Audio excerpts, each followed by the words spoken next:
নমস্কার বন্ধুরা, মৌলি সিনহা ইউটিউব চ্যানেলে আপনাদের সকলকে স্বাগত। আজ আমি আপনাদের সাথে খুবই টেস্টি একটা চাটনির রেসিপি শেয়ার করব, কাঁচা আম আর পুদিনার চাটনি। এই গরমে মুখের অরুচি কাটাতে বা যে কোনো তেলে ভাজার সাথে খেতে এই চাটনিটা কিন্তু দুর্দান্ত লাগে। অবশ্যই বাড়িতে বানিয়ে দেখবেন, আশা করছি আপনাদের ভালো লাগবে। তাহলে আসুন ভিডিওটি শুরু করা যাক। কাঁচা আম আর পুদিনার চাটনি বানানোর জন্য এখানে লাগছে 200 গ্রাম পুদিনা পাতা। আমি ডাঁটিগুলো ফেলে দিয়েছি আর পাতাগুলো রেখে দিয়েছি। তারপর লাগছে 75 গ্রাম থেকে 100 গ্রামের মতো ধনে পাতা। যেহেতু কাঁচা আম আর পুদিনার চাটনি, সেই জন্য পুদিনাটা বেশি যাবে। 3টে মাঝারি সাইজের আম আমি পাল্পগুলো আলাদা করে রেখেছি আর আটিও আলাদা করে রেখেছি। আটিগুলো আমি ফেলে দেব। এছাড়া লাগছে 10 থেকে 12 কোয়া রসুন আর রসুনের সমপরিমাণ আদা।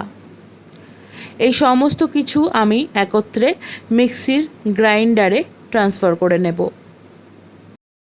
এগুলোর সাথেই আমি দিচ্ছি পরিমাণ মতো লবণ, হাফ চা চামচ মৌরি, হাফ চা চামচ গোটা জিরে,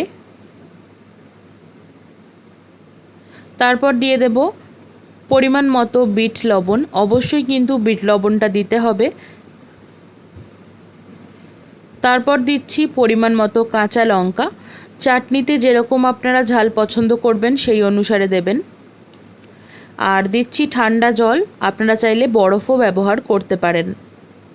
ভালো করে মিশিয়ে নিয়েছি। তারপর টেস্ট করে দেখে নেবেন, যেরকম চিনি দরকার পড়বে সেরকম দেবেন। আমি 1 চামচ দিয়েছি।